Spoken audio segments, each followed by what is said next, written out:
আসসালামু আলাইকুম। আমি ডাক্তার আহমেদ আলী বলতেছি। আজকে আমি কথা বলবো গাইনোকোমাস্টিয়া নিয়ে। গাইনোকোমাস্টিয়া হচ্ছে পুরুষের স্তনের অস্বাভাবিক বৃদ্ধিকে আমরা সাধারণত গাইনোকোমাস্টিয়া বলে থাকি। এটা বিভিন্ন কারণে হতে পারে। এর মধ্যে হচ্ছে একটা জেনেটিক কারণ হতে পারে। এছাড়াও যাদের অবেসিটি কিংবা অধিক স্থূলকায় ব্যক্তিদেরও গাইনোকোমাস্টিয়া হতে পারে।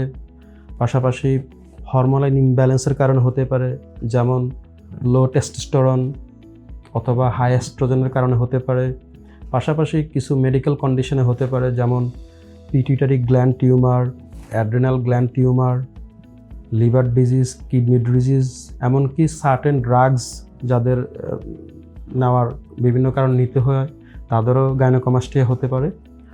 এটা চিকিৎসা হচ্ছে মূলত লাইপোসাকশন, আমরা বলি টুমসেল লাইপোসাকশন উইথ সাবকিউটেনিয়াস মাস্টেক্টমি, অর্থাৎ আমরা লাইপোসাকশনের মাধ্যমে ফ্যাটটা রিমুভ করি, তারপরে অ্যারিওলার ইনসিশন দিয়ে সেখানে ভিতরে যে গ্ল্যান্ডটা থাকে সেটাও আমরা রিমুভ করে থাকি।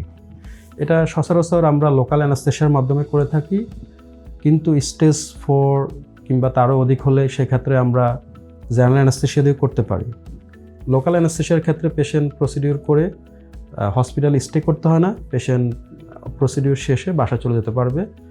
আর গাইনোকোমাস্টিয়া সার্জারি করার পরে আমরা পেশেন্টকে কম্প্রেশন গার্মেন্টস পরতে অ্যাডভাইস করি, যেটা সাধারণত 7 to 14 days 2 to 4 weeks পর্যন্ত আমরা ব্যবহার করতে বলি।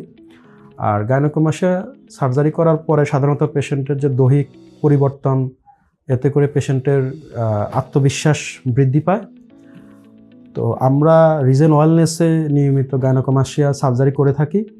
আপনাদের যাদের এই ধরনের সমস্যা আছে, আপনারা রিজেন ওয়েলনেসের সাথে যোগাযোগ করতে পারেন। ধন্যবাদ।